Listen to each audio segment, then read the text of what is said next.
2-1 to England and 1 to play. After the extraordinary tension at Trent Bridge, the press were quick to once again laud the homespun heroes. And with the side only needing to avoid defeat at the Oval to regain the Ashes, cricket fever continued to sweep the nation. The controversy surrounding Ricky Ponting after his second innings run out by Gary Pratt continued to escalate. Despite his initial apology, the Australian captain was fined 75% of his match fee, but then continued to vent his frustration at the use of England's substitute fielders. He questioned, of course, whether it was in the spirit of the game. Simon Katich was also fined 50% of his match fee after an outburst following the dodgy LBW decision given by Aleem Dar in Australia's second innings when the left-hander was well placed on 59. That's what the crowd thought about it, though. Plenty of ex-Australian players were having their say about what should be done to arrest the slide, with Matthew Hayden suddenly becoming the main focus of attention. With just 180 runs in the series at 22, the 33-year-old Queenslander looked the most likely one to be dropped. In fact, in the lead-up to the Oval, there were many tales to tell. At Chelmsford, there was no place for Glenn McGrath, who was battling to regain fitness, but the rest of the tourist attack were put to the sword by Essex, who amassed an incredible 502 for 4 on the first day. The Cricket Writer's Young Cricketer of the Year, Alistair Cook, scored a magical 214, and Ravinder Bopara made 135 as the Aussie bowlers toiled and toiled. Stuart MacGill, who'd been tipped for a place at the Oval, was wicketless and went at 5 and over as well. The following day, the Australian batsmen continued the run fest themselves. Hayden answered his critics with an unbeaten 150, and if that was one problem solved, the form of Adam Gilchrist wasn't. The master wicketkeeper batsman failed again, with just 8. McGrath went public to say that he'd be fit to play at the Oval, but the Aussie management were obviously not convinced by that, so they called upon Stuart Clark from New South Wales, who has played a bit for Middlesex this summer, as cover. Things were far more relaxed in the England camp, although there was still the major concern over Simon Jones's ankle injury. The Glamorgan bowler was a key member of the pace quartet which had performed so brilliantly during the series. Everything was done to get him fit for the match, including time in a sealed oxygen chamber to try and aid the recovery. And football then played its part as Jones received treatment down at the Arsenal. Most of the England squad spent a few days relaxing on the golf course after Michael Vaughan's 2020 benefit game was abandoned due to rain, but 3 of them did feature in the Cheltenham and Gloucester final at Lord's. Kevin Peterson made only 5. He was brilliantly caught on the boundary by Ashley Giles, who incidentally went for 50 in his 10 overs in the game, as Hampshire made 290. Ian Bell made a lovely 54 in Warwickshire's reply, during which there was a worry for the England camp as the 23-year-old collapsed with cramp. Anyway, everyone else found it funny. Especially Peterson, who had the last laugh as Hampshire won the match by 18 runs. England announced their squad on Sunday lunchtime, with Paul Collingwood and James Anderson preferred to Hampshire's Chris Tremlett, who had been in the 12 for the previous 4 tests. And on Tuesday morning, it was confirmed that Jones had failed to recover from his injury. England would have to do without the reverse swing specialist who had taken 18 wickets in the series. So the time had come for the most eagerly anticipated test match in this country that anyone could remember.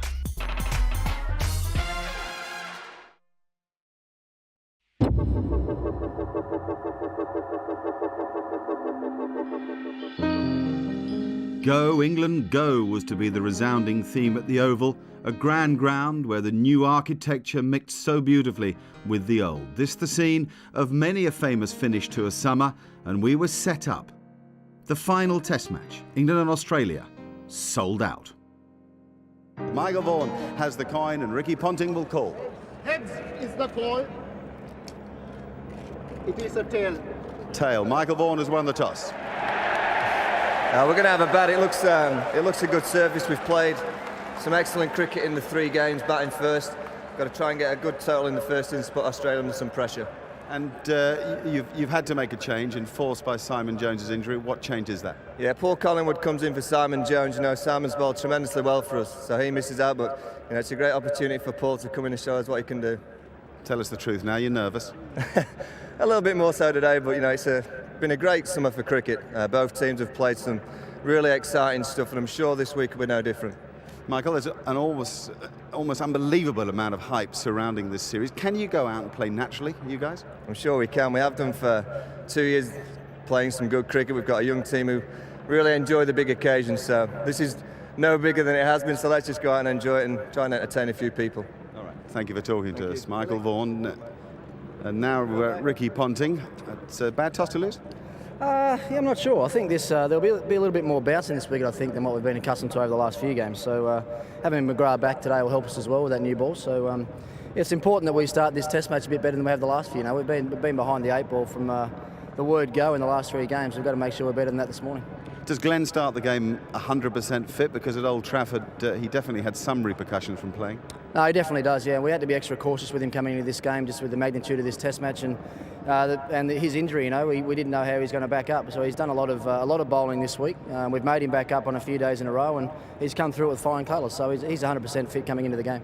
Now, you guys aren't used to this situation. You're used to winning. I guess you'd like to spoil England's party, wouldn't you?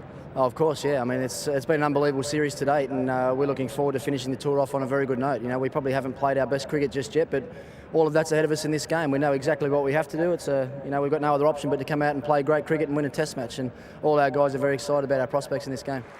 And the team cards are stories of fast bowlers. One's missing from England, that's Simon Jones, and it is Paul Collingwood who plays, not James Anderson. And one is playing for Australia. Glenn McGrath is back in the side. He's got a bowl on a flat-looking deck. It did seem a splendid toss to win. Mind you, you've got to make use of that pitch. You've got to bat well today, England. You have got to bat well if you want these Ashes. Well, Trescothick did. He was quickly into his stride, working the swing away to the leg side. McGrath, though, was oddly topsy-turvy. One Baden and one bouncer and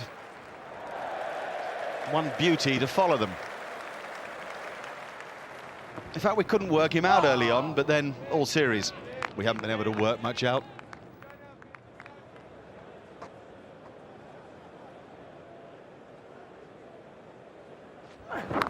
That's where he should bowl. That's it. If we get more balls in that area, I know it's 4 runs off a thick outside edge, but I think if you're the Australians, you'd like to see your quickest bowler bowling there. So that's the adjuster from Lee. First of all, ball outside off stump, which went at catching height between second, third slip, and then the half volley on leg stump, which is just a piece of cake for Trescothick.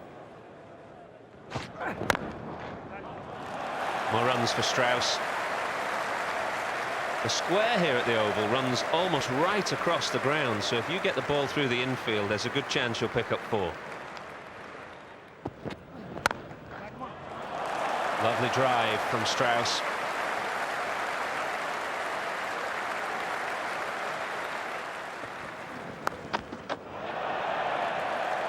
Just one man back and won't reach it, Brett Lee. Really hit that hard, Trescothick.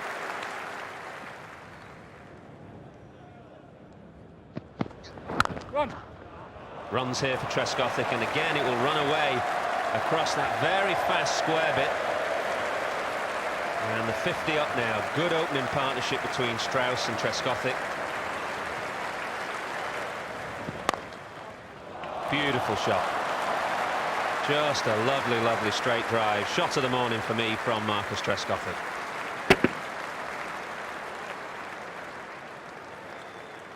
With the seamers really struggling, and it seemed to be too much in the pitch for them. It's almost you feel as though the whole of the Australian team, the other 10 players, are looking to Warne for some magic here.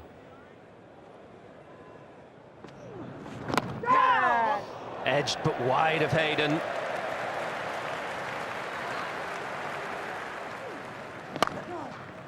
Runs, more runs, and another boundary.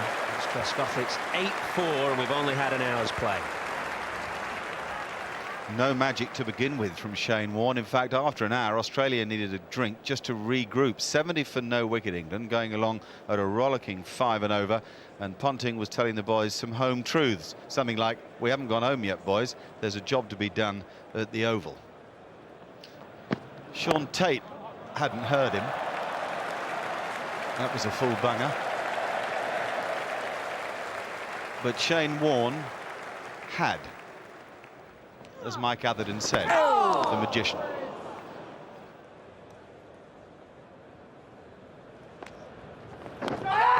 Oh, that's brilliant. Fantastic catch.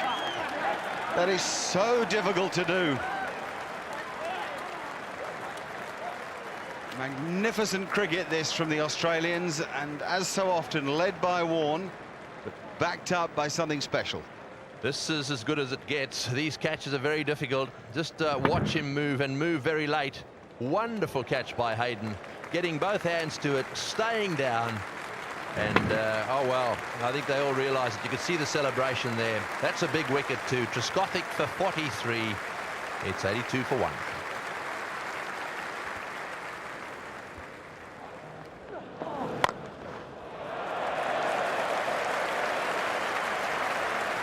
Not often Warne does that. Quite often Vaughan does that. Oh. It's a little beauty. And the most elegant thing you'll see.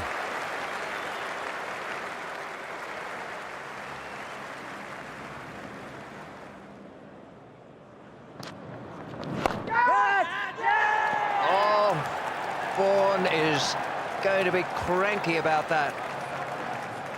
He has got a ball that instantly he thought he could bang away on the onside. We've seen him loft the ball through that mid-wicket area occasionally, and it has just bounced a fraction more on him. Straightforward catch which finished up with the fielder on the ground, but 2 down. Vaughan gone for 11, 102 for 2.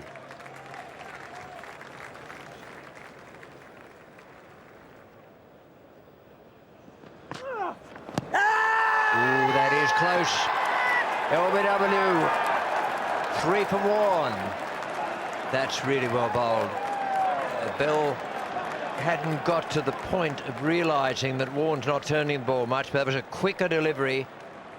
The ball just drifted slightly, and Bell had his pad on the line of the ball and not the bat, and it would have gone on to hit leg stump. Oh, brilliant bowling from the leg spinner, who now has 3 for 27 off just 7 overs. Next one. That'll be 4, and that'll be his 50. He got on top of the bounce nicely, and it was all about the placement.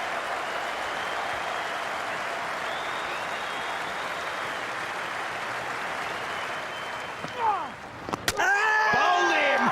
There it is, the battle's over, and Shane Warne gets his 4th. What a delivery. Well, this was a wonderful delivery. Pitched roundabout, leg and middle, turned, hit off stump, and he's trying to whip it away through the onside. Big spin on it. I think he was so surprised, was Peterson. He couldn't believe it turned this much, or maybe that he missed it. Oh, beautiful ball. Scrape between bat and par, but it was a terrific delivery. It spun. That's big, big, big for Australia. 131 for 4.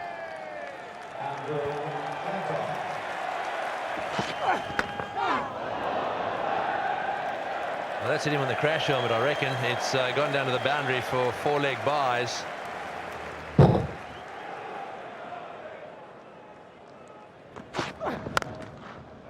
That's a lovely shot.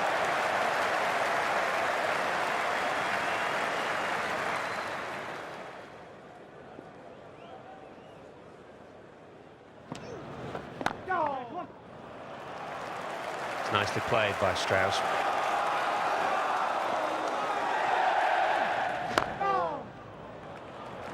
Classic.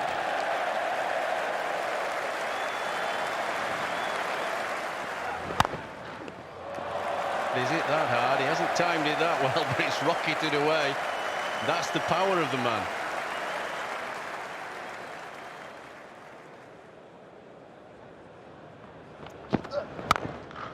Oh, great shot. Tony's right, it was effortless, isn't it? That's what I like to see him play. Just a nice firm punch, and the ball rockets away.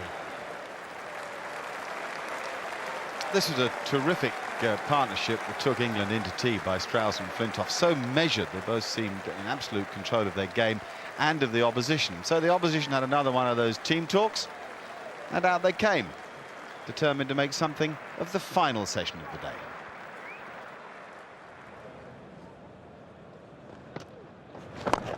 There he goes, and will it go all the way? One bounce.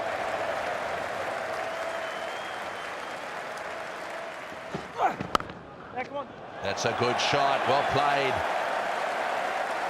Straight into the gap at backward square leg. It takes him to 97.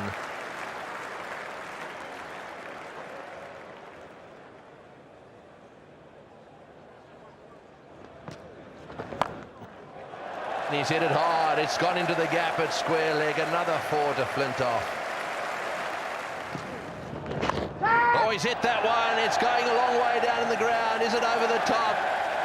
Well, the crowd is signalling 6. I'm not too sure. One way or the other, it's Freddie Flintoff's half century.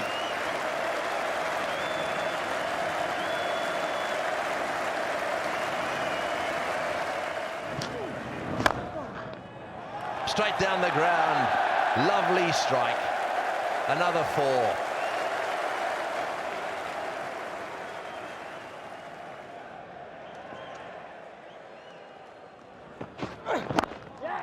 Oh, good shot. That's his 100. This has been a superb knock. That's Mrs. Strauss there, and boy, she's delighted.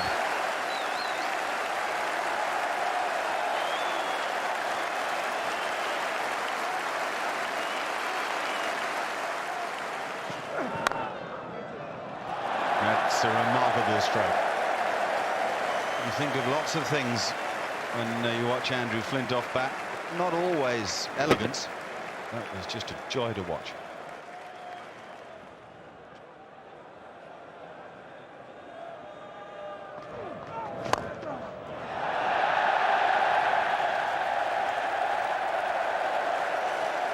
Enough said.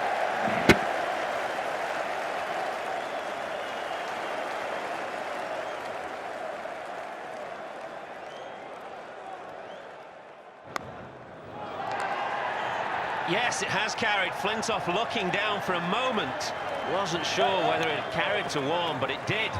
And McGrath has struck at a crucial time for Australia to end a wonderful innings from Flintoff. 5 down now, England, and the new ball is 10 overs away. Well, it's a little bit too close for him. He's trying to get away and force it on the back foot, and it's not really wide enough for that. Nice low catch, but it's a good innings. Can't complain about that. He's played superbly under pressure.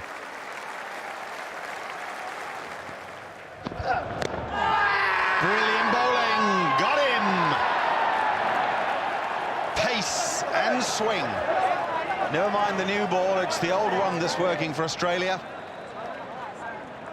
Tremendous stuff from the young fast bowler from South Australia.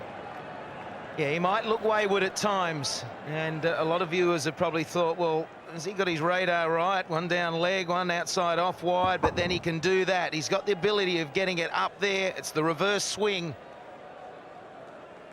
Might have hit him just outside the line, but that's what Shaun Tait can do. It's 289 for 6.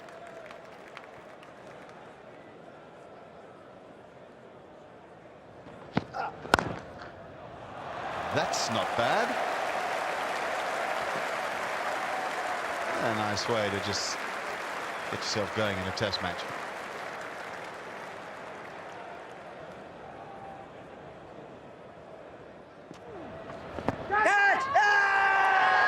That's the end of that. It's a great performance from Shane Warne. A 5-wicket haul on the first day of a test match. He's in his 31st over, and best of all, he's ended the Strauss resistance. Terrific cricket from both men. The standing ovation will first go to Strauss.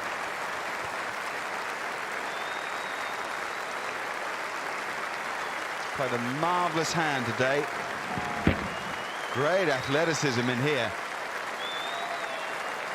Simon Kadich going with his left hand, so that's a help to him. 129 by Andrew Strauss. And it's 297 for 7. Oh, great shot. He's played a few of those in this series. That cover drive, which is played to the left hand of the wide but-off fieldsman. Oh, that's an exquisite shot. He's a boy, isn't he? That's Shane Warne. What a cricketer. What a day at the Oval. 319 for 7, England. Strauss, top quality, as was Andrew Flintoff. Jones was pretty good there at the end of the thing. But Warne's figures almost defy belief on a flat pitch. We'll hear from him in a moment. But first is the man who made England's 100. One of the biggest days in many a year for English cricket. Must be nice to produce the goods when it mattered. Yeah, exactly. In the context of the series, it's a pretty massive day, and to go out there and score 100 is really, really satisfying. Although, you know, it was a pretty good wicket, so it was necessary for us to get up to a decent score. And you've had some grand battles against Shane Warne throughout the series. You evening up the score now? Well, I enjoyed it today. I mean, the quality of the guy to take 5 wickets on the first day of a Test match is a great effort. But yeah, there are a few minor battles won there. I'm sure the second innings there'll be more to come. And at the end of the first day, who's on top? I'd say about even Athers. But slightly disappointed to have lost 7 wickets on that surface? Probably, yeah, but from 120, 130 up for 4, I think we've come back pretty well. We'll only really know when the Australians are batted on it, to be honest. Shane, end of a seesawing first day. Who's on top? Yeah, probably, I think of that last hour, probably us. I suppose we're just marginally ahead. One stage when Flintoff and Strauss were going, I think they were way ahead, but we fought back. I think we got 3 for 50 off about 21, 22 overs that last hour, so probably just got our nose ahead. It's a pretty flat wicket out there. And as for your own performance, there's been a few to choose from, but do you think that was one of your very best today?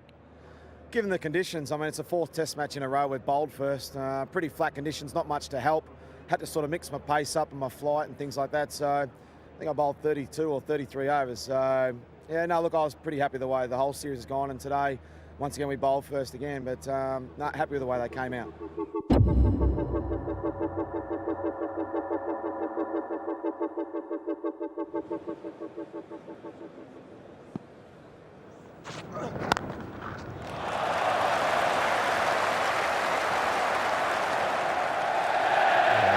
That is a wonderful stroke.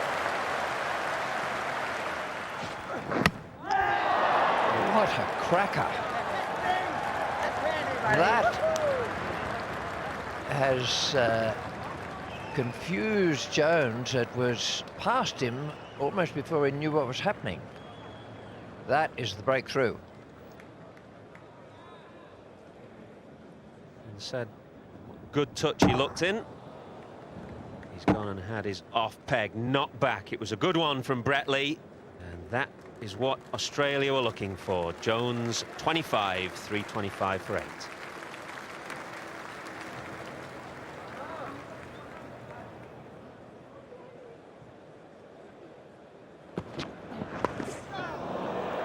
That's a good shot.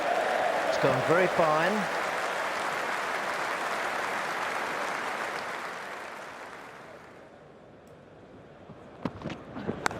In the air and dropped. Well, it looked to me as if it was Ponting that dropped that one. He went across. Warne had it covered as well. You've got to all go for it. There's no doubt about that. But Ponting was the one that put it down. Well, finally a better line here from Glenn McGrath. Maybe he's been working to a plan a bit fuller, a bit more on that off stump or just outside. And it was Ricky Ponting going a long way to his left. He got a good piece of it, but straight down. In the air, out. Caught at mid-off. Well, justice has been done. McGrath has got the smile back. 73.4 MBH is the reading on this delivery. The split finger yet again. And he's got a couple of wickets in the summer, just like this. As easy as you like. Hoggard, who struggled right throughout. He's been there for, or was there for 36 deliveries. Finally a breakthrough for Australia. The 9th wicket goes down for 345 runs. And he's hit that one down to square leg. One bounce for 4. Harmison has decided to take it on. That brings on the 350 for England. That is a little beaut. By heaven.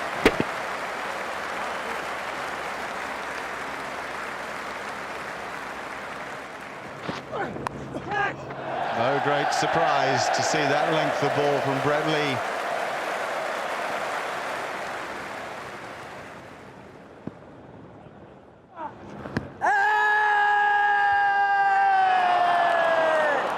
Billy Bowden makes the decision for Shane Warne. Ashley Giles stands there in disbelief. It's around about a par score, not better than that. And Billy Bowden ruling that it hit the batsman between wicket and would have gone on to hit off stump. Hawkeye suggesting something different, but no matter. 373 all out England. Well, having got Geraint Jones so early, that was a frustrating morning for the Australians, as these images prove. Just one game to ensure the Ashes go with them back to Australia. 373 all out England, with Steve Harmison unbeaten. That was a sparkling 20 at the end of the piece. Everybody did their bit after the Strauss-Flintoff partnership set it up. Warne the star, 6 for 122. He was quite exceptional, 2 for McGrath and 1 each for Lee and Tate. There's the huddle. It's the first huddle that's Simon Jonesless.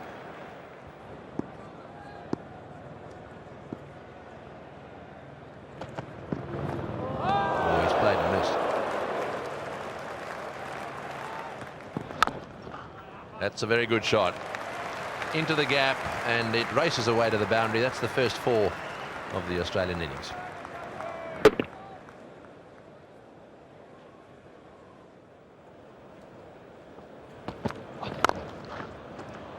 Oh, good shot. He's got that one away too.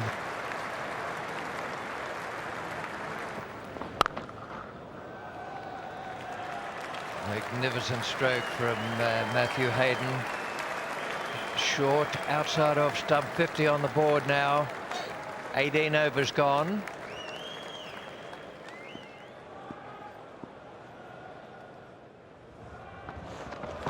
He hasn't got that properly. Otherwise, it would have gone for 9.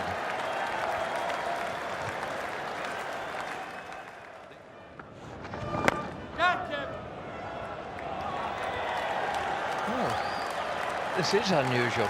He's hit with the spin there. The first one where he hit it down the ground, he smashed it straight over long on. But that has gone over deep mid-wicket.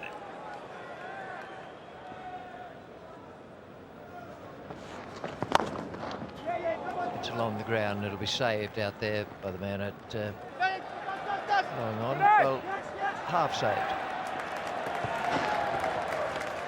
66 for no wicket, and Justin Langer goes to 50. 19 gone.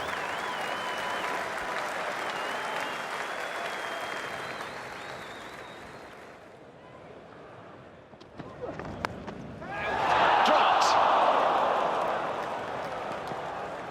Trescothick, the diving man. A boundary gained and a moment gone. Good catch at Trescothick. Can't think of one that he's put down in this series, but he put this one down. It was tough going to his right. You don't often see a first slip having to go to his right, and it went quickly. But a chance.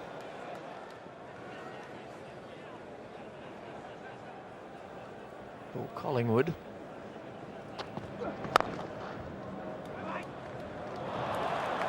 Well, in other moments in the match in the summer, Matthew Hoggard would have saved that. It's just darkening up a bit. That's what the forecast said. Rain going to come late in the day.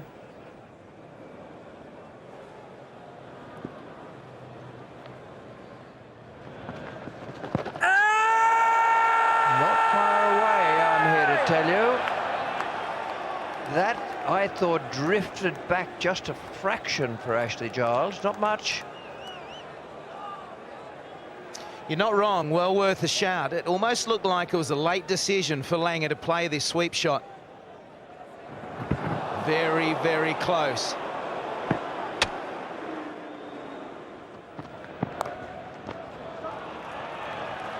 That's a very good shot.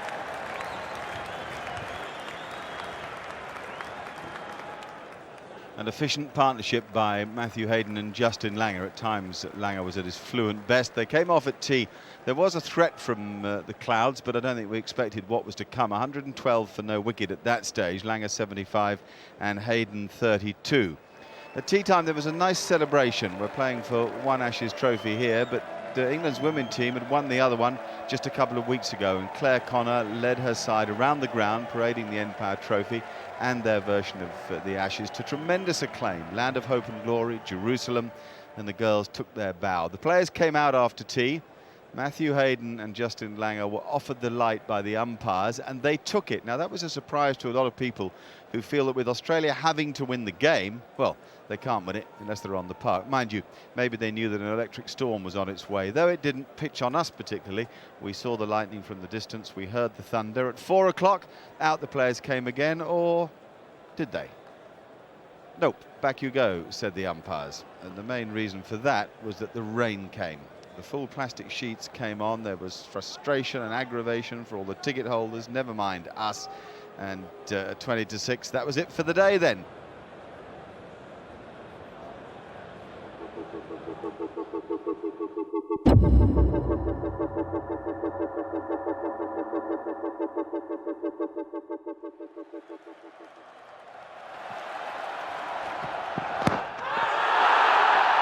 It's a good start. It's missing leg stump, but there was just a little bit of swing there for Matthew Hoggard.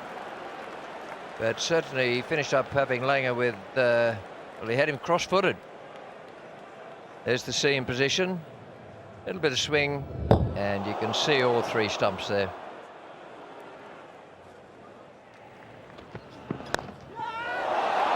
Safe and 4.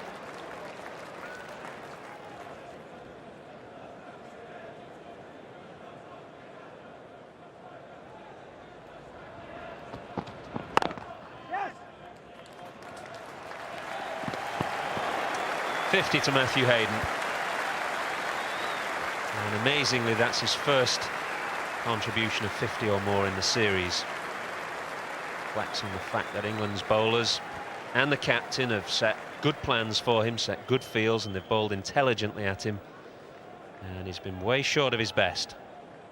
And now we have a change from the pavilion end. Stephen Harmison on to replace Andrew Flintoff. And a juicy long hop to start with, Matthew Hayden.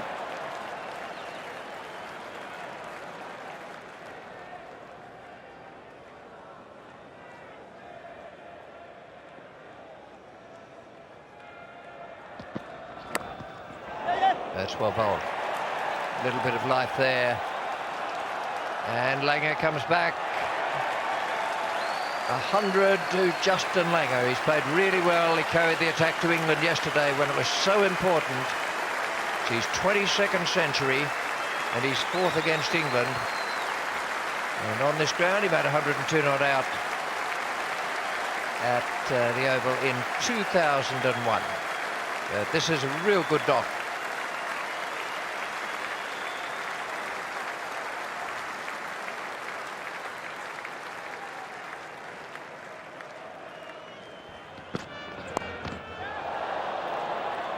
It's an extraordinary stroke. It certainly wasn't voluntary. This is what England need. They need Harmison all fired up, getting that extraordinary bounce. Crowd all applauding 7,000 runs for Justin Langer in Test matches.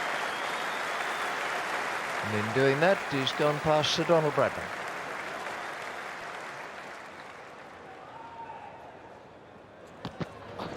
Bowled, he bowled him, that's a cracker. He deserved that. He's bowled a real fiery over at him. It's some good short stuff. He's made a batsman who's batted really well jump around.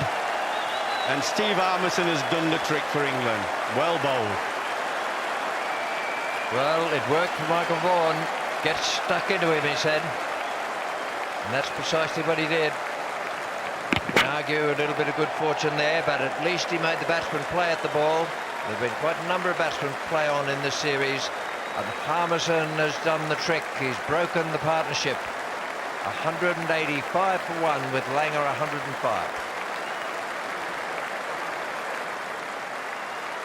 Justin Langer must have been livid. It had been drizzling for 5 minutes or so, and the umpires could have come off at any time. As it was, they waited until Langer was going up the steps and Ricky Ponting had just come down them. 20-2 at the time, and it was 3 before the players came out again.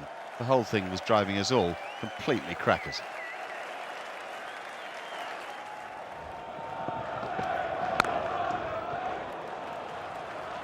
You won't see too much better than that. One of the great signs of a player is how much time he has to play. Ponting seemed to have an age to play that stroke.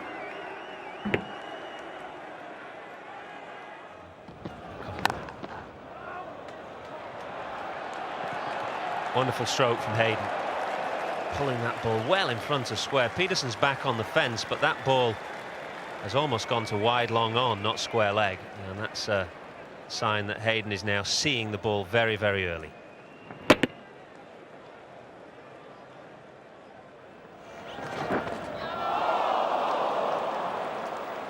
But we need to wait for Billy Bowden's effervescent signal,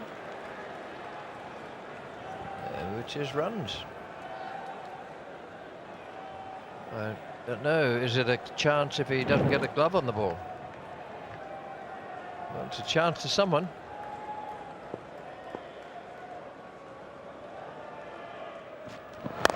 Yeah.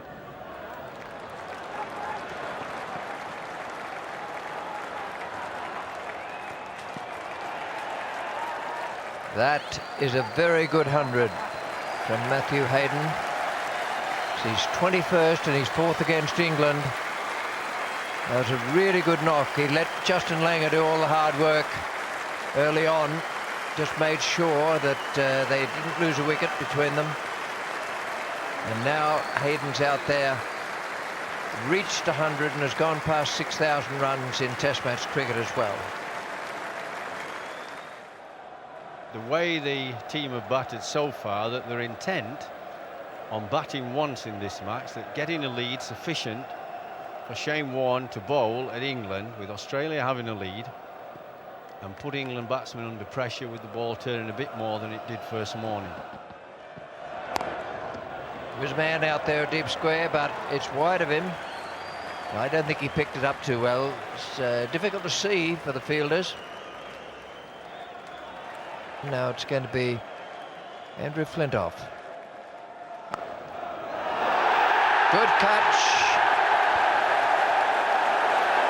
And very well bowled by Flintoff. He got the ball to bounce. And it was just enough for Strauss to be able to dive forward and claim the catch. Yes, with the ball 72 overs old, and Andrew Flintoff just starting a spell and almost a loosener, I think Ricky Ponting was just a little surprised that it got quite up as much as it did. And it just carried. Very good catch diving forward. Very good catch. Ricky Ponting, 35, 264 for 2. Well, with 5 overs and 2 balls left in the day, the umpires offered the light to the Australians and they took it. People were surprised at that. I'm not sure I was. As far as they're concerned, losing wickets was more important than the runs they'd have gleaned. Flintoff, 394 and 20, is the second player to score 300 runs and take 20 wickets in a series against Australia. The other, the one and only Ian Botham. Equal sort of thing with the bat, but a few more wickets for beefy Botham. Hayden 110, Martin 9. They're the unbeaten batsmen overnight, as Australia will surely look to push on tomorrow. England stuck at it with the ball. It was a surprise that Hoggard didn't bowl slightly more, but Flintoff and Harmison big-hearted, Giles steady, and Collingwood might have even have bowled an over or two, but not so in the eyes of Michael Vaughan. Here's a quirk for you. Yesterday, 166 runs were scored for 3 wickets. Today, 165 for 2 wickets. Matthew, it's been a difficult series for you. Any sense before this game that your place was under threat? What I was trying to do is just play the best game I could. I think, you know, for the top 4, it's been a frustrating summer. But I guess you sort of follow the simple rules here and it reaps the rewards.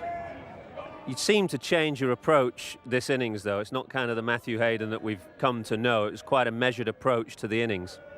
I think that's when I play my best cricket, actually, Mike. I think, you know, if I'm looking to play the ball straight, and just stick in that groove. Really, it's hard to get out. So that was something I did want to try and do, yeah.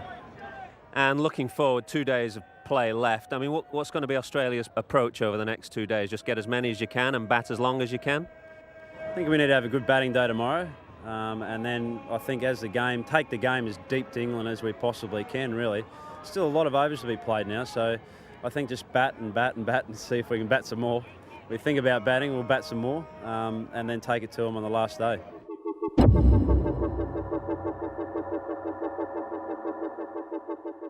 Australia are 277 for 2 overnight, still 96 behind England, but encroaching on England's superiority that has been evident for so much of the series.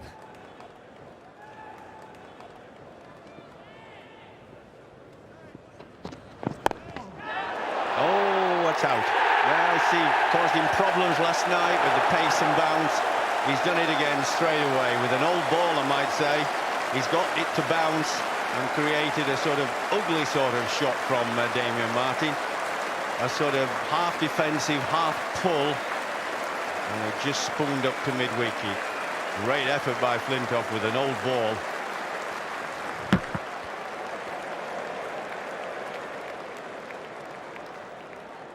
That was up around about chest height. And couldn't control it. 281 for 3, and Martin gone for 10.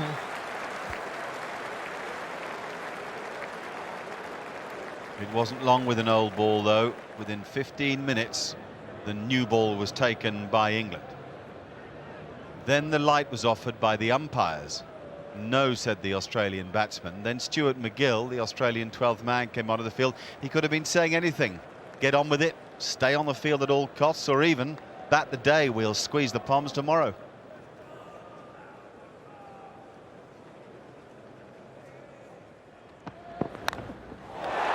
Oh,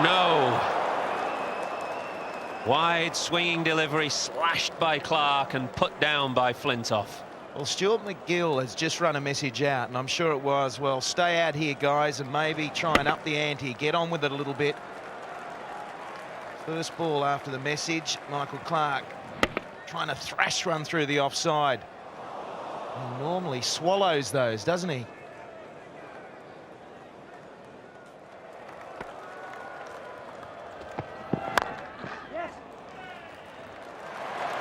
It's beaten Vaughan at mid-on. It was a crunching stroke by Hayden.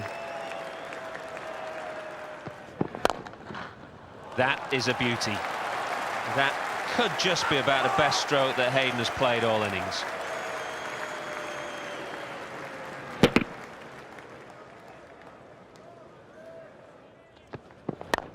Yes. Ooh, had to hurry. And they'll get overthrows. 4 of them. It split the 2 men, Ian Bell and Stephen Harmison, running round. 5 to Matthew Hayden, no blame attached to Flintoff. Matthew Hoggard will take a blow for a while, and Stephen Harmison, not exactly the man you want to see coming on in difficult seeing conditions. For Matthew Hoggard at fine leg, couldn't pick up the ball. He stood there with his arms outstretched. Matthew Hayden certainly picked it up quick enough. There's some lights on Bales, I can't see him. I don't know how I'm bowling here. We've been saying how dark it is, and that's confirmation.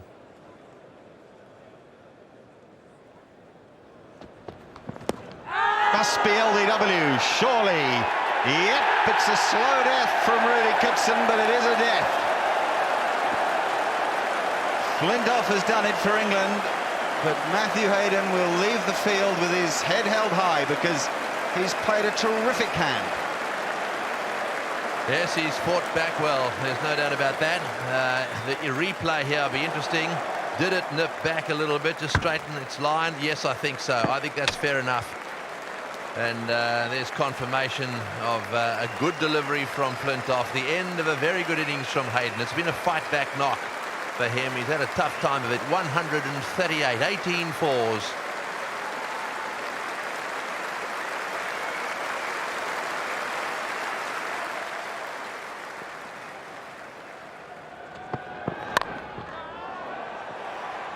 Well, just for a minute. I mean, the problem was that Bell couldn't pick the ball up, but the ball hung in the air, and it is a difficult background. You've got the red brick building at the Archbishop Tennyson School. You've got the gloomy sky. You've got the backdrop of an inner city developments. I mean, this hung in the air, and Bell first he thought it was coming to him. Then he moves forward a fraction too late. But in the end, the thing's only a yard from him. You're going to need some fortune to score quickly, that's for sure.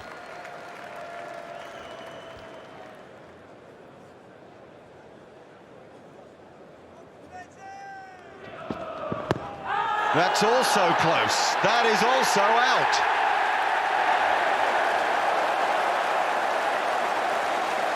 This is a huge performance from Andrew Flintoff. It's exactly what everybody's come here for. And the ball started to seam around a little bit. Hayden got one that nipped back, and that one seemed to me just to pitch in the red there and just hold the line. It certainly did. It was plumb LBW, beautiful bowling. That one hitting leg stump, the other one hit middle and leg. So when a ball deviates like that off the pitch, it's difficult to play. Well bowled.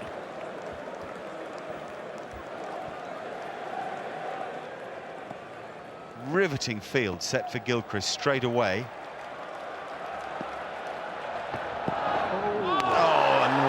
Delivery first up from Matthew Hoggard.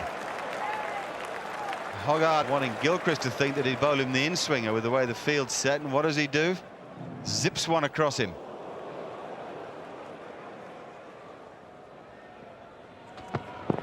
Yep. And that's a hell of a stroke. He's given that a little jab off a good length.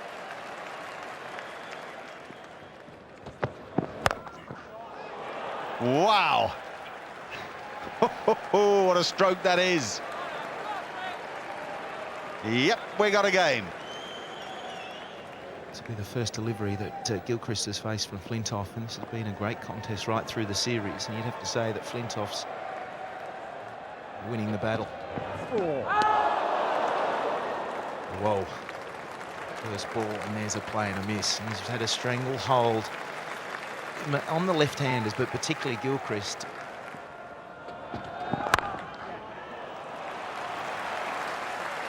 Well, that won't worry Flintoff too much. Certainly won't worry Gilchrist either.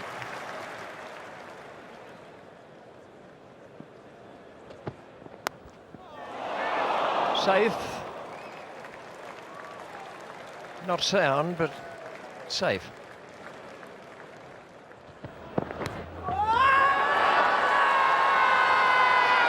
Big shout from England.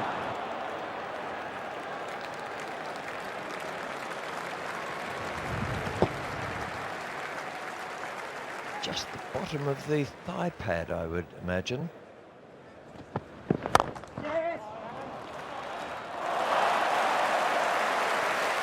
That's wonderful.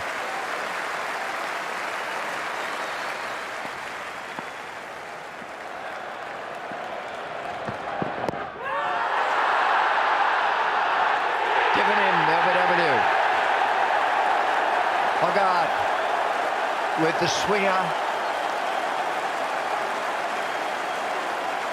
Things that will have occupied umpire Bowden's mind will be the red zone. Did it pitch in the red zone? And was it swinging little enough to hit the stumps? Well, we sit pretty well behind the bowler's arm, and this looked good. It shaped back at Gilchrist. Hawkeye suggesting, yes, it's going to hit leg stump. And up until this point, Hoggard, I've felt, has been fairly unlucky. He's bowled well this morning. And here is his first reward. It's the huge wicket of Adam Gilchrist, who was looking good. He's gone for 23, and now Australia lose their 6th wicket, and they're still 17 runs behind. What a morning, what a performance by England. They came out so strongly and with such belief. They were driven by Andrew Flintoff, whose figures of 31 overs, 10 maidens, 4 for 72 speak volumes. This has been the talisman of the side. A cricketer with an enormous personality, strong character, a great sense of fun and ability It almost defies belief.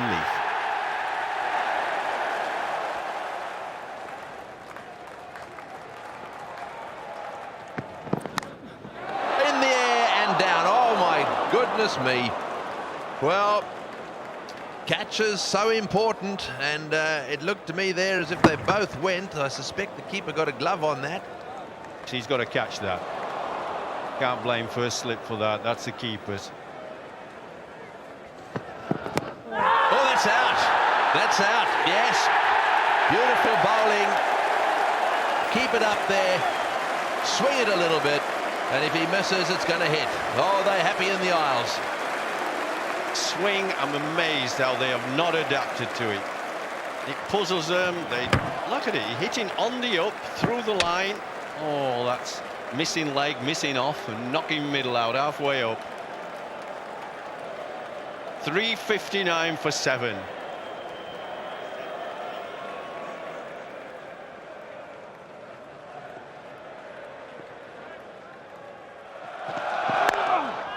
Oh, it's gone up in the air. This will be out caught. It will be out caught. Shane Warne is out. Flintoff has struck again. Another short ball. Shane Warne loves to play that hook shot, but it was onto him just a little quicker than he expected. More celebrations. It's just out and out aggression from England with a crowd on the feet, electric support. They're just really getting stuck into the Australians. 5th wicket coming up for Flintoff. What a performance. Bold and change. And he's ball fast and nasty. Oh, Michael, don't drop it. 363 for 8. Oh, look at the applause. He's bowled all day today unchanged, and he's got 5 under his belt. He's no doubt the man of the moment.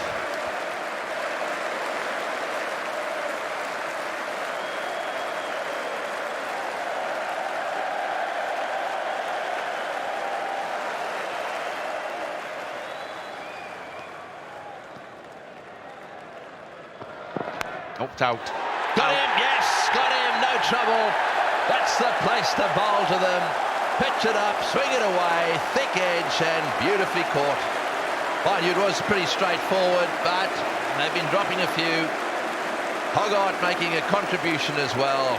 It's nearly all over for Australia. Perfect cricket. Pitch up, fullish length, make the ball go away, get the tail ender pushing at it, and a simple catch to slip. England are on fire, on a roll. Australia 9 down now for 363.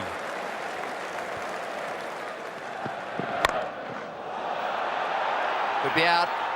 It's a good catch. That is a very good catch. Had to pick it up out of the background of the crowd first of all, and then race away to his left and take it above head height. Australia all out. 367, 6 behind England's 373, and Hoggart another wicket. Good hit, and brilliant. It was, because he wouldn't have picked it up very early, Ashley Giles, in the gloom. Excellent pair of hands. And the atmosphere out there, I have to say, went out for the final 3 or 4 wickets was unbelievable. But will all that elation turn to tension when Australia's bowlers get their chance? Immense performance from Flintoff today.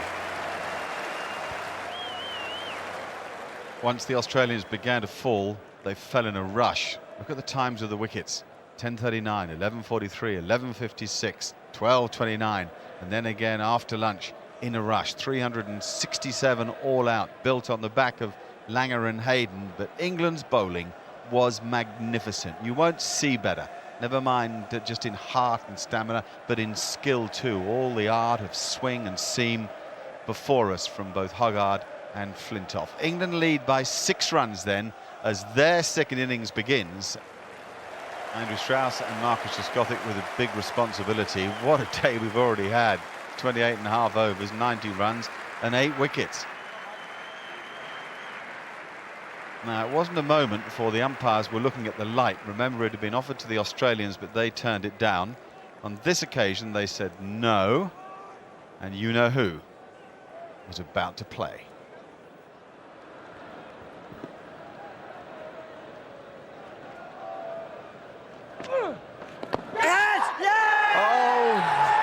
Two noises there, and Warne has done it. Or perhaps it's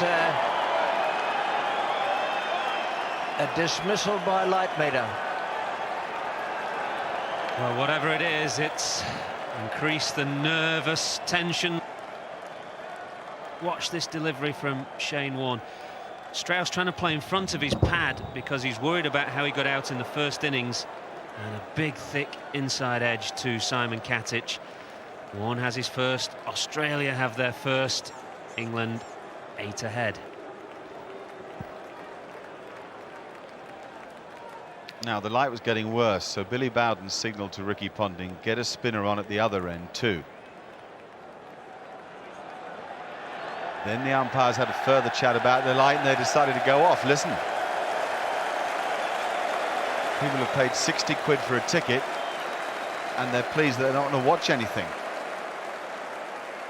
That's what one umpire thought of it all. Here's the other. Rudy, can you just talk us through what the sequence of events there that brought into question you looking at the light and then coming off? What we normally do, when these fast bowlers are on, we got a norm, what we set on the day one when they at their England were bowling and had the quickest on. So we try to be consistent. As soon as it gets below that level, that's when we offer the light to the batsmen. But in this case, because it can be dangerous with the fast bowlers is on. In this case, with the spin bowlers on, we do give them a bit more leeway. But if we get to a stage where we think it's unfair, that's when we offer the light to the batsmen. And that's when we take the reading. And we will not go back onto the ground unless that reading improves so that we can have the spinners back. So what is the reading at the moment? Well, that I can't tell you because it's a reading for us to decide on what we're going to do. Well, it was gloomy indeed. The eye could only just see the eye. The gas holder was low. Expectation was high. And the Australians decided that it was Bondi Beach eyewear. What a relief you can still smile after all this drama.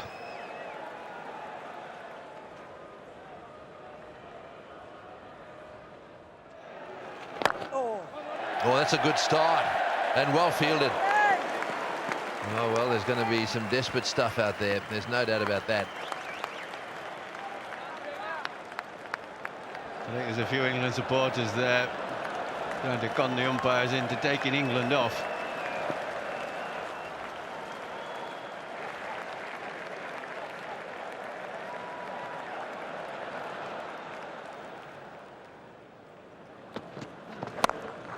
Good shot, no third man, 4 runs. Short outside off stump, very well executed off the back foot.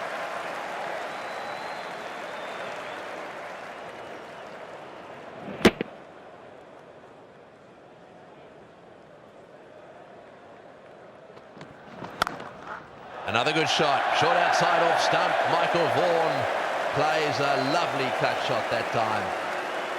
Square on the offside, right down to the meat of the bat. Well, the England captain's only really played one significant innings in this series so far, the 160 at Old Trafford. Maybe his time has come again. Not again. What are they doing? Well, Jeffrey was livid, and one could understand why. It was a pity for everybody that wanted to see cricket. 4:45 it was when they came off a bad light, and 6:15 when they gave up completely. Very gloomy. Australian supporters wanted sunshine and rays of hope, but there weren't any.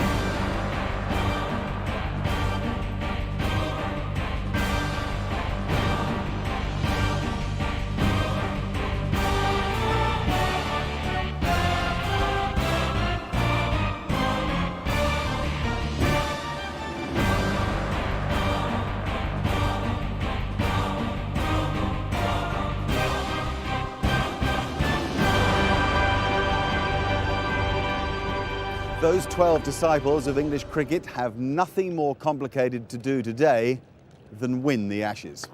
Let's have a look at how things stand overnight. England lead by 40, 34 for 1 in their second innings. If they bat through the day, they do the job. Here we are, the last day. Are you planning to put us all through the ringer again? I hope not, to be honest. We never seem to make any of these games easy, but I hope I don't have to put the pads on today, to be honest. And what's the feeling in the team? I mean, kind of one hand on the urn, but it's still a long way to go and a lot of hard work to do. Yeah, of course. There's been a lot of cricket played in every day of this series, so with 98 overs left, there's still a lot to be played today. So we've got to focus on our job in hand, which is to bat for a long period. Obviously keep Shane Warne at bay and get some runs on the board as well.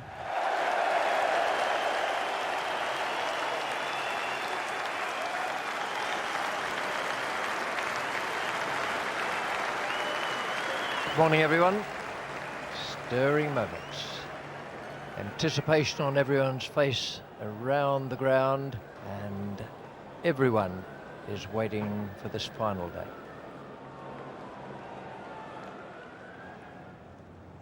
Oh. There's the start England fans wanted. Slightly over-pitched, and Vaughan didn't rush it. He just waited for it and pumped it straight down the ground through mid-on.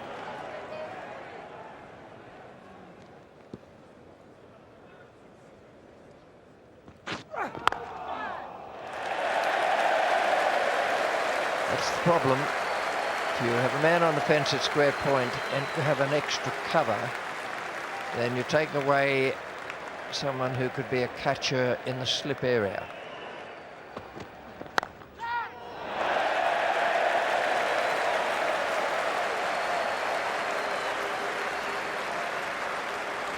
Not certain that was at catchable height, but it'd be a frustration for the Australians if it was.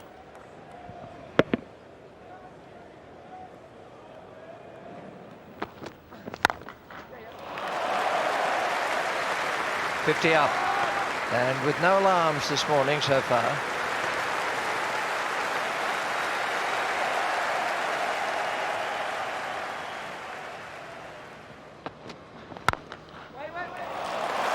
Cracker.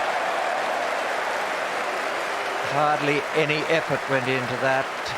And stroke by Michael Vaughan. It was all perfect timing.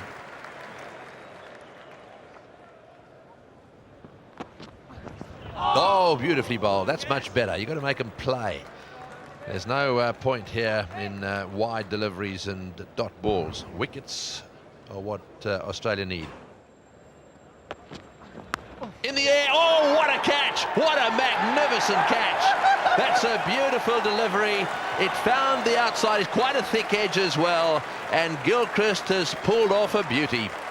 And McGrath just finding that channel now, isn't he? Something we've seen over and over again. Producing an outside edge from Michael Vaughan. I don't know the ball did too much at all. Maybe just held, left him slightly. Look at this grab from Adam Gilchrist. Absolutely sensational.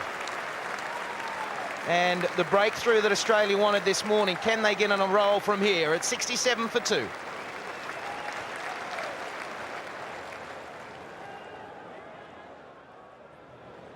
Two slips in position. In the air, got him! Vaughan's got him! That's a catch! That's 2 in a row! The Aussies are back in business. Well, have a look at him. This is unbelievable. Surely we can't have another finish like those that have gone before. Well, you better believe it, Tony. That's where this game is heading. And the way the whole series has gone, you were silly to think otherwise. Ian Bell, first ball. Glenn McGrath now on a hat-trick. Just left him slightly again. And as easy as you like from Shane Warne at first slip. Wow, it's broken open for the Australians in dramatic style. It's been a tough tour for Ian Bell. It's finished now with a duck, 67 for 3.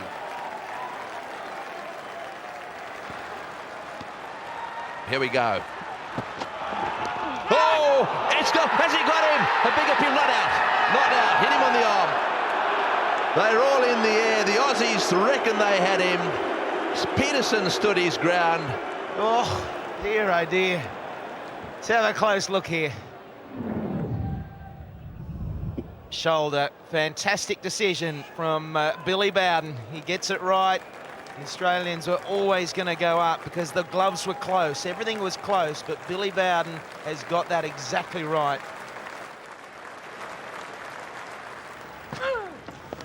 Oh, he's dropped it. Dropped it. I think he got an edge on that one. It went to the keeper, and it then actually turned out to be quite an easy one for Hayden. And there was a ricochet from Gilchrist's glove. There's the outside edge, genuine. And it deviated the path that it might have taken to Matthew Hayden. Oh, beautiful ball. It's going to miss the leg stump. Warne thought he had it. It was a rip snorter of a delivery. Look at the dramatic turn here. It rips. That is savage outside the line of off stump, and no way Rudy Kurtzen can predict that's going onto the stumps either.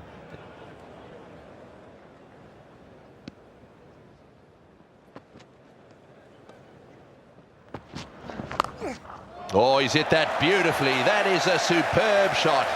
Under pressure, Kevin Peterson stands tall. Great shot. Careful, sensible shot play. Tight. It's out. Oh, that could be close. He hit it straight to Michael Clark's left hand. That wasn't the smartest single. This is going to be tight. Oh, he's made it. I think that is going to get a huge roar.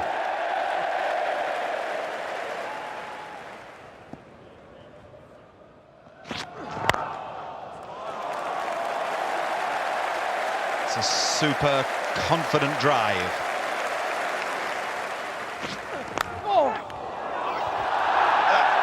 Is that the moment or what? Most extraordinary. That is a certain chance gone. It's almost half volley look, and it just goes, it doesn't go that quick. He's got good hands as Shane Warne. That's a big miss for them. Huge miss.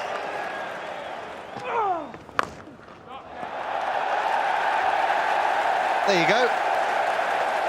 Just can't see the problem. 100 for England, 106 the overall lead. Oh, that's a heck of a strike. My goodness. Really, that's exceptional cricket.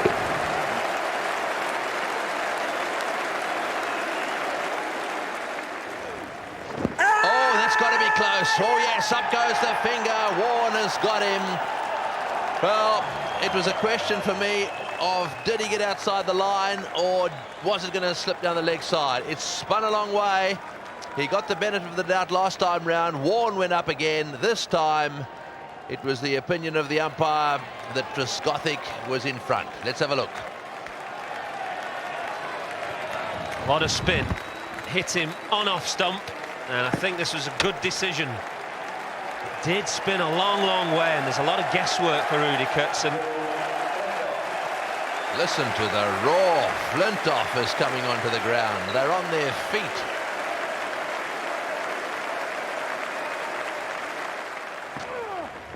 Oh, beaten him. Beaten him first ball. Boy, if they get Flintoff out, then the Aussies will start fancying themselves. Good shot. Short delivery.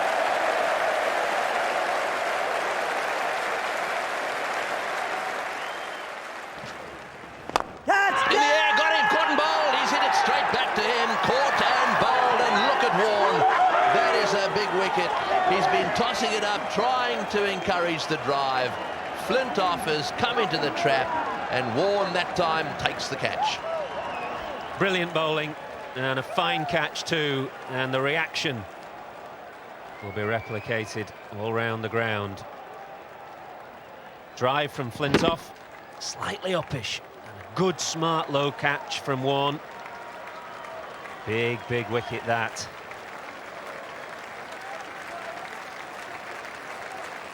It's been a marvellous series for Flintoff, but it's ended in disappointment now. He's gone for 8, 126 for 5.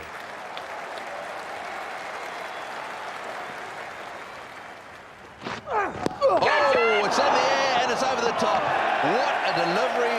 What a delivery from Brett Lee. So lucky to get away with that. He managed to get his glove up in the air, and he's really punched it over the top of the slip cordon.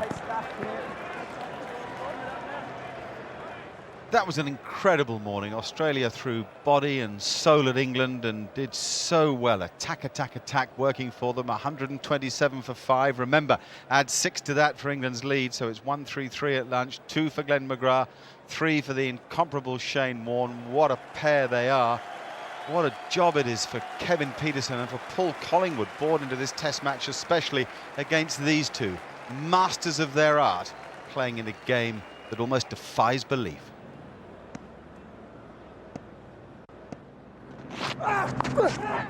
Gone for it. 6, going all the way. Got enough bat on it with the pace of Brett Lee. It was always going to carry the rope.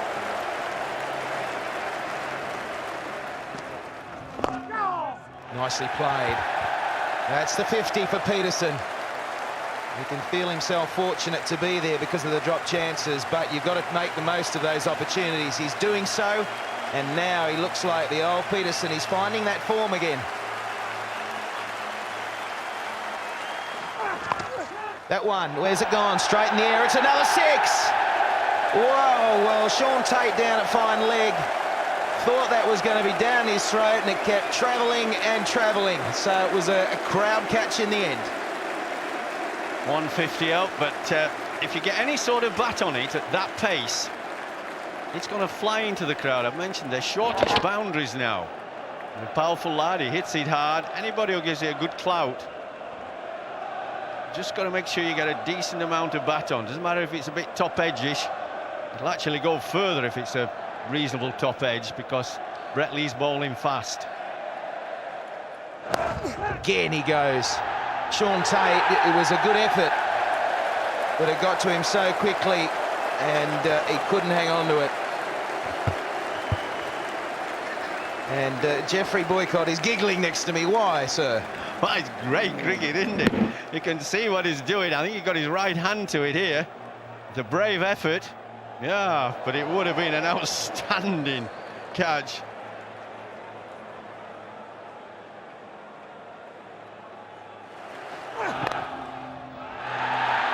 Another one for him to try and stop, and there's another 4. So Pietersen on a roll. Something's got to change here. This is like one-day mode for Pietersen. Down the ground. Michael Clark got a bit of a hand on it, but it's still going to go because Pietersen, when they're hit, they stay hit. Oh, what a corker that shot was. It's baseball. That was 4, that's all that matters.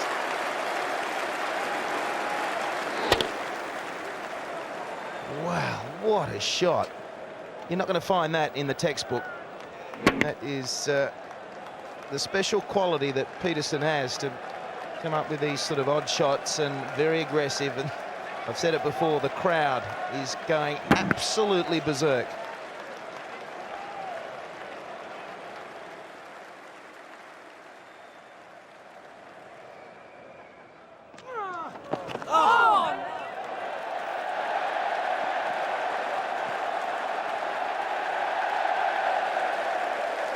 Buys there. Shouts. Well, now the umpires are going to have a word. Now this means that one umpire is going to ask the other if he saw what happened as regards a clean catch or a bump ball. They haven't called for the third umpire. Now, whether it has hit the ground first is the crucial thing. Well, that was a very brave decision.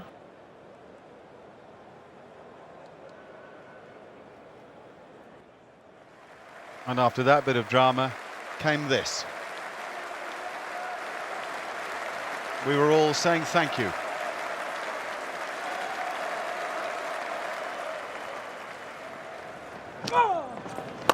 Paul Collingwood was finding his feet, and the lead was 192.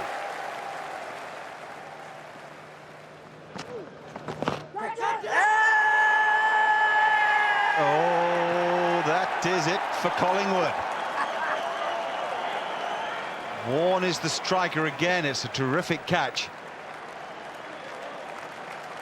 Ricky Ponting falling forward from Silly Point. Collingwood resisted over time. It was a very good decision, wasn't it? Because it was just a little bit of glove.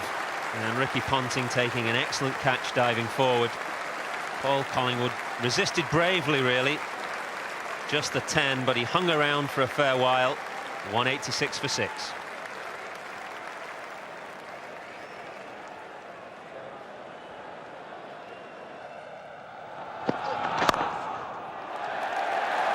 Crunching stroke.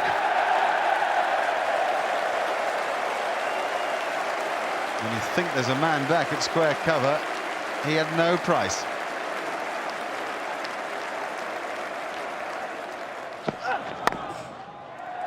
And again, immense and thrilling power.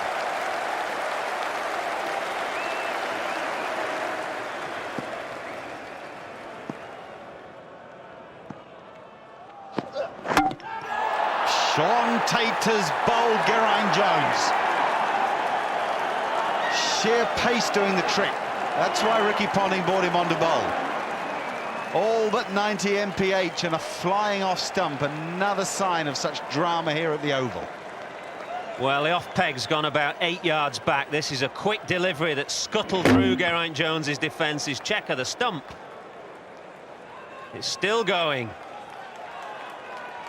Our Australia still in this match. England 205 ahead, 7 down. 55 overs remaining.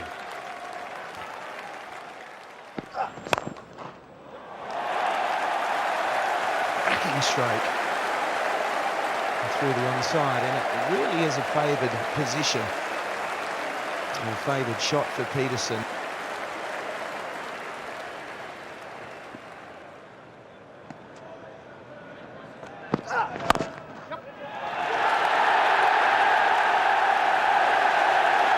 And that's a beautiful stroke with which to make a maiden Test century. The last Test match of an Ashes series. Captain Peterson, who top scored for England in the first Test of the series at Lord's, gone off the boil a little bit in the meantime, but he is back on it again today, just when needed. And the important thing to say is that for all the showbiz, this is a fantastic batsman. The batsman who's giving England another dimension altogether, and Michael Vaughan knows it more than anybody. He's an in-your-face cricketer, and he's been right in the face of the Australians. An essential reminder, England lead by 227, but there are 49 overs left in the game. So as the players come out after tea, there's plenty of opportunity still for Australia, even though it doesn't look like it, and plenty to think about for the two batsmen who are fighting like heck, Giles and Peterson.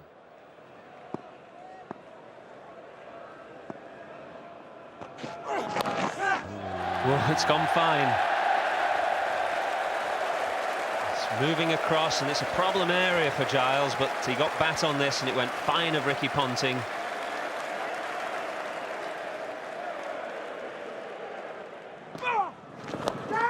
Wedged, but wide.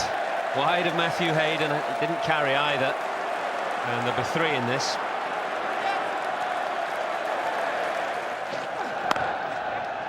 Runs for Giles. This is nicely played.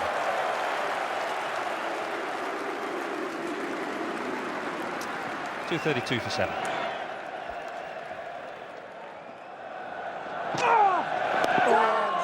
Edged again and again down past Hayden. Gilchrist will give chase in just a couple.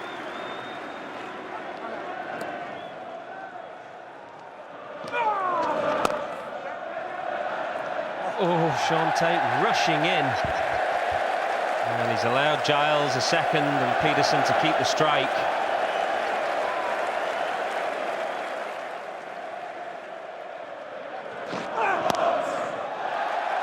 He has played some fantastic cricket today. And when he hits big, he hits Roseback big.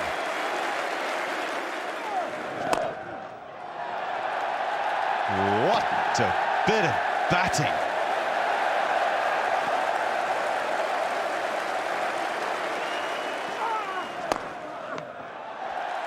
Driven beautifully down the ground for 4 more, and there's a sense now that the crowd are beginning to party. Isn't that an amazing stat? It was only yesterday that we were saying he's someone who might have to find it in himself to knuckle down a bit. He's going to end up the lead player in the series.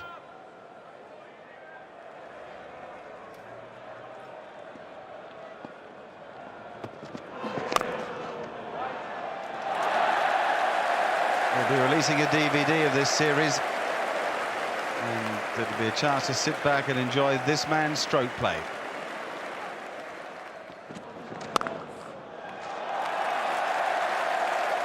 That's a superb shot.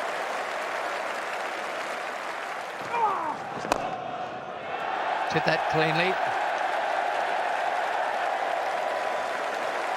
It didn't seem to me, Jeffrey, to be any more than a little gentle push down the ground. Oh, it was a gorgeous stroke, wasn't it?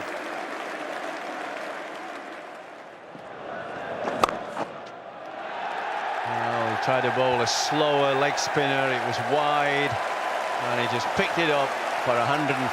What a terrific innings. England under severe pressure, and he's played the innings of his life.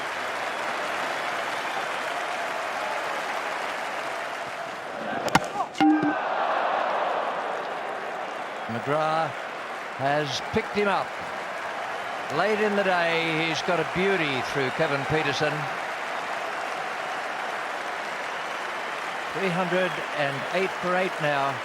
Peterson will receive a standing ovation. He gets one from Shane Warne at the moment.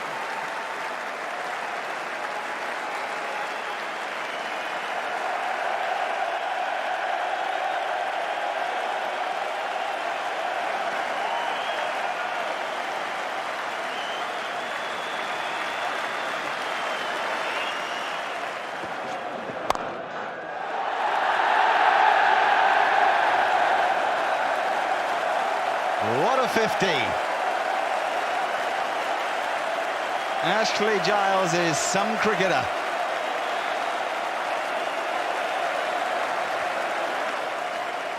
Yep, he's truly flown in the face of his critics. He fights and he fights, but even he occasionally has to get out. That was Shane Warne getting one around the back of his legs, and then he came in for just a bit of a kiss and a cuddle. Straight afterwards, Steve Harmison went to Warne as well. Superb catch by Matthew Hayden, and suddenly England were all out.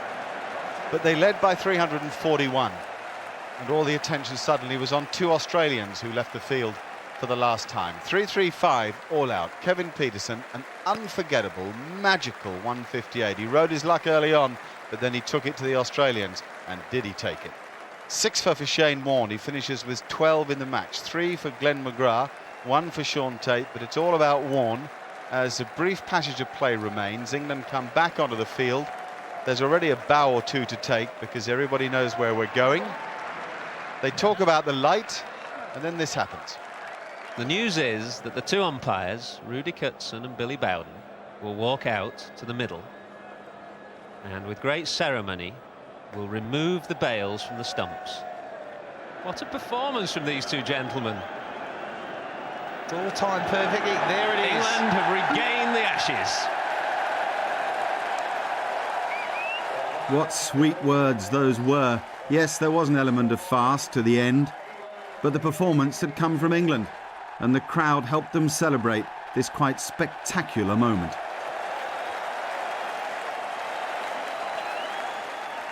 The smiles seemed to get wider and wider, and no one could have impressed his captain more that day than Kevin Peterson, who of course was the man of the match. Here he is with Michael Atherton. Now, they say you're a bit of a show pony. You picked a grand time to score your maiden Test match 100. Well, Athers, I mean, it's a fantastic day, and I just think the whole series has been fantastic. And to get a man of the match on the last day of us regaining the Ashes is a special time for me personally. But I mean, to every single player who's played in the Ashes this series, I mean, every single player, Australian, English, has been amazing, and it's been a series that I've just started in. It's been my first five test matches, and to both teams, I mean, absolutely amazing. Things looked a bit dodgy for a while, though, earlier on today when you first came to the crease. Yeah, they did, but that's what happens in cricket. I mean, I've dropped 6 catches this series, so a couple went down of me today. Well, don't drop the champagne. I won't drop the champagne, don't worry. Yeah, and I suppose the period after lunch when Brett Lee came steaming in, the decision you took to take a very aggressive approach really paid off. Well, it could have gone either way. I mean, he's a fantastic bowler, and could have gone either way. And fortunately, it went my way today, and I'm just very, very happy to be standing up here, to be honest.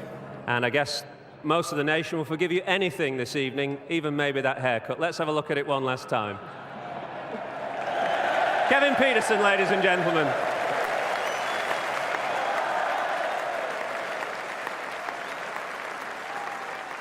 If Kevin Pietersen was England's man of the day, Andrew Flintoff was indisputably England's man of the series. Since Lord's, he'd played quite extraordinary cricket, and really it was only matched by Shane Warne who was voted Australia's man of the series. We'll hear from Big Freddie in just a moment. Shane, it's a losing series for you, but you must be very proud of your own personal performances.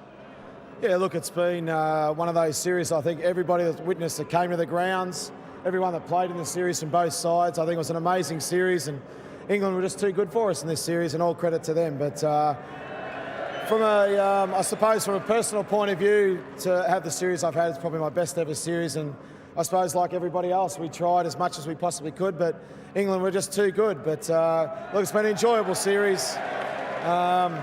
It's the last time we come here, we tried everything we could, but England were just too good. Yeah, you said it's the last time you come here. You won't be back here as an Australian player in England, but we've got a lot of fond memories of your cricket. You must have some fond memories of England too.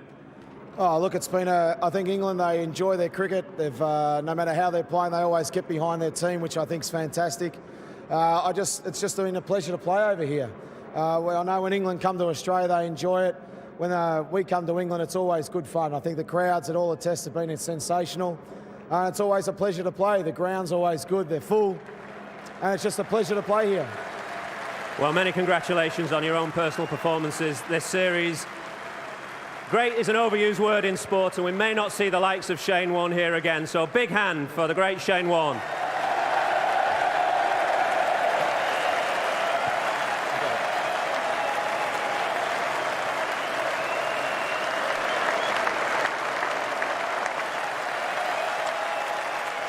There are two sides to every story. Australia themselves played some fabulous cricket during the summer, and there's no disgrace in losing if you've given it everything. Things were looking good for you for a while today. Got rid of Freddie Flintoff around about lunchtime, and you must have fancied your chances. Yeah, the game looked like it was going to be set up to be a really good game of cricket again today, but as Shane said, through the course of this series, we just haven't been good enough to capitalise on some opportunities that we've been presented with. England have played great cricket right through the summer. They thoroughly deserve to regain the Ashes. They've outplayed us in every test match but the first one, and congratulations to Michael Vaughan and Duncan Fletcher and their team. They've done a fantastic job. And you said your team was not quite at their best, but you must be proud of the fact that they kept fighting all the way to the line. Yeah, look, we've done that in every test match, and you'd expect that of every Australian team that takes the field, that they'll keep fighting and keep giving their best, and we've done that in every game. But we've given away big head starts in games and got really close towards the end of a couple of games. But we had our chances again today. We put a few catches down, which has cost us. Kevin played just a sensational knock, and end of the day, there wasn't much that could have been gained out of the result in the game for us. But as has already been said, it's been just the best test series that I've ever been a part of. I'm sure all the fans, both here in England and back in Australia and all around the world, have thoroughly enjoyed it. It's been great for all the players to play in, and we've had some great support. Looking forward to our next battle. Well, many congratulations on the part that you and your team have played in this test series. Ricky Ponting and the Australian team.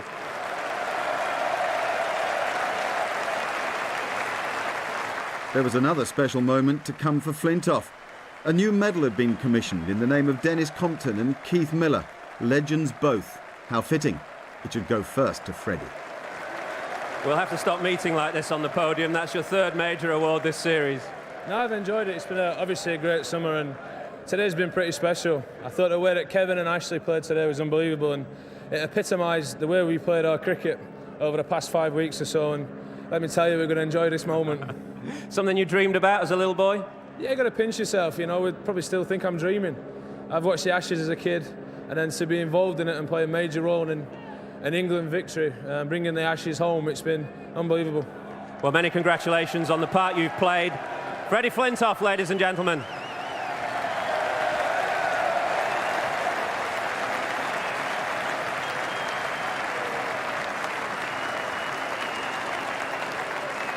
If I could ask the England team, the winning England team, to come forward to collect their NPower medals.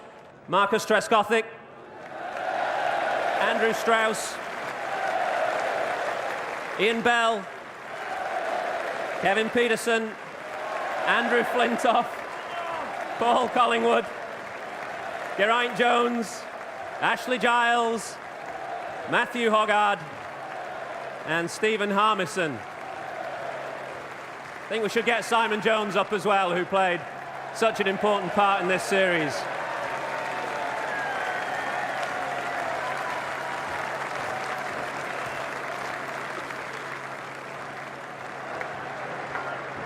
Well done, Colin. Left out one man in that list. He is, of course, the most important man, Michael Vaughan.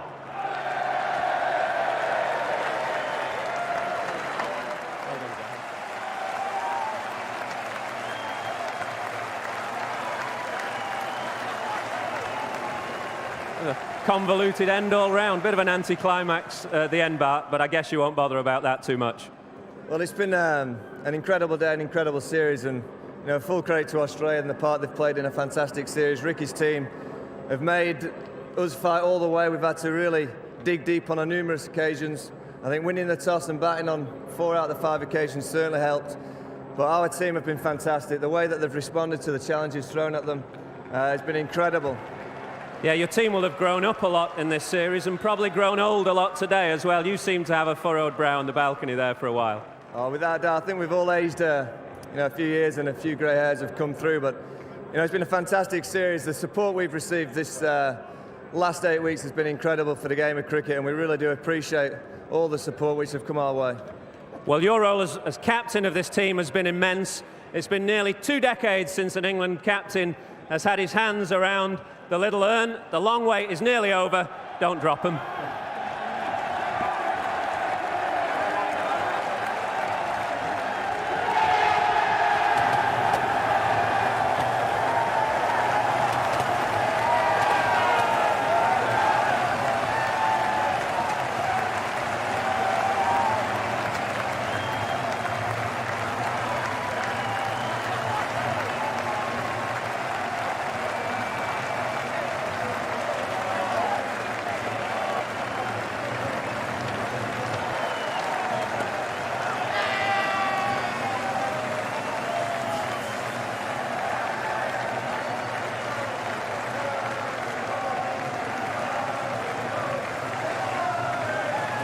Well, these are some of the most fantastic scenes ever seen in English cricket. People talk about 1953 when the Ashes were won here. I'm not sure they had quite the ticker tape that's showering us down on the outfield. We're, 20 yards away from the players as the celebrations begin now that will go on well into the night. Fantastic stuff. There's a proud country out there, thrilled that this achievement has been pulled off, and it is an achievement, one of the great achievements. Can you imagine how those cricketers feel, what they've put into this, how they've executed their plans, how brilliantly they've played, what courage they've shown, what skill they've given us, and what in the end has been the most entertaining series you could ever imagine. You look relieved as much as anything. It's been 7 weeks of absolute emotional turmoil, and we're knackered, and we're just so proud to be part of this team, really. And special people playing around you. I think the point that Kevin Peterson just made, he feels he's surrounded by men who can go far. Well, just everyone has contributed during this season, every single person this side, and as I said, it just makes you proud to be representing our country. It's been an incredible summer, incredible for the game of cricket, and even more incredible for us 12 players that have been part of it. That is the official result. The Ashes now belong to England. This match has been drawn, and Big Steve's here. How are you feeling? Speechless. Look around, it's magnificent. The way KP played was fantastic, and just words can't describe the way I'm feeling at the moment. And you've put a lot of hard work in yourself. I mean, it's well known that it's only a short while ago you went back to Newcastle United, got yourself fantastically fit, and ended up top of the world rankings of fast bowlers. Yeah, I think after the sort of first 2 or 3 Test matches I played in, I realised what it was to play Test cricket. I went away, worked hard, had a lot of help from a lot of different people, and I feel as though it's worked dividends. Everywhere we look, there's people celebrating. Ashley Giles is here, 50 for England. I mean, I want to say I didn't ask you about your batting. You're in good nick. Yeah, playing all right. I had a terrible net this morning with Phil Neal. I got out 3 times. So there must have been some good signs there, yeah. All right. And your coach is behind. You can have a quick word with Duncan. Yeah. Just got Duncan. Just a quick word with you, mate. Congratulations. Thanks very much, Mark. I mean, there's a lot of work gone into this. I mean, you keep your counsel, but give us a smile for the TV camera. No, it has. I mean, it's taken a long time. I mean, you can started thinking about 3 or 4 years ago. As I've said, there were some young players that I thought I was pretty excited about. There was a bright future for England cricket. It's probably come a little bit early, but who complains about that? Anybody you want to pick out personally? The captain, I imagine. No, I think in this time I'm one of those individuals. I just like to say the team. I think the players must be very proud of themselves. And England supporters must be very proud of the England cricketers that performed over this Ashes series. Proud, Duncan? We're ecstatically proud. 3 trophies were won, the Little Urn, of course, the Waterford Crystal replica, and the NPAD trophy that means so much at the end of every summer. I'll single out Michael Vaughan. He had a fine team to lead, for sure, but he got the best from the likes of Andrew Flintoff and Marcus Trescothick, strong men who meant so much to the whole of the campaign. England's cricket was aggressive, it was thoughtful, it was street smart, and above all, it was utterly convincing at times when it was most needed. The selectors, driven by the opinions of Duncan Fletcher, deserve credit too. They provided continuity, which leads to loyalty and in the end to the sort of trust that will allow players to take responsibility, even to win that little thing. All around the land, the grounds were sold out. Crowds worshipped their new heroes. Cricket was trendy again. Michael Vaughan gave the Little Urn a kiss. It may be some time before he kisses it goodbye.